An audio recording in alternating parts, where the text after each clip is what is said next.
Today is day 4 of the Karen Read Trial 2.0. It started out with the jury going out to 34 Fairview so that they can view the scene of the crime, or the alleged scene of the crime, and then also Karen Read's SUV.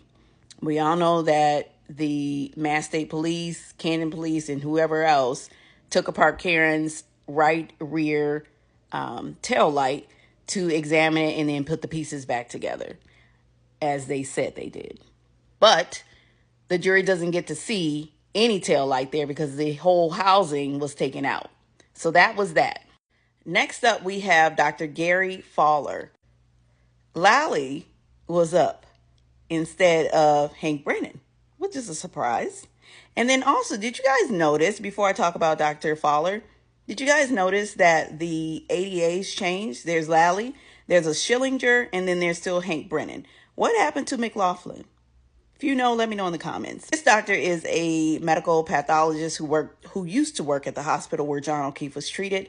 He talked about the clinical process and how they evaluated the blood sample that Karen had given, and then how they tested for alcohol levels, things of that nature.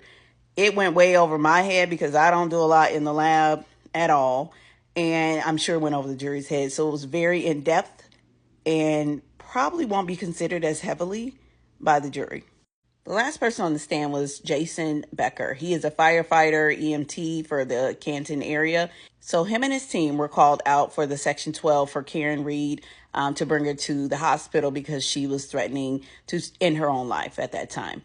So Hank Brennan asked him about what was happening at the time, Karen's statements, what was written in his report. And then Jackson got up and cross-examined him. During this exchange between Hank Brennan and Jason, Hank was asking about some details about what Karen stated. There was maybe 3 to 4 sidebars in relation to him getting to the point of what Karen stated at that time. When you spoke to the defendant and she shared with you that her last words with her husband were an argument, why didn't you ask for more detail about that?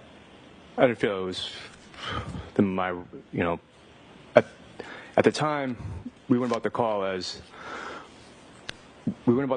that we didn't think we would be witnesses in a murder trial. We were there to support Karen and ultimately get her to the hospital safely.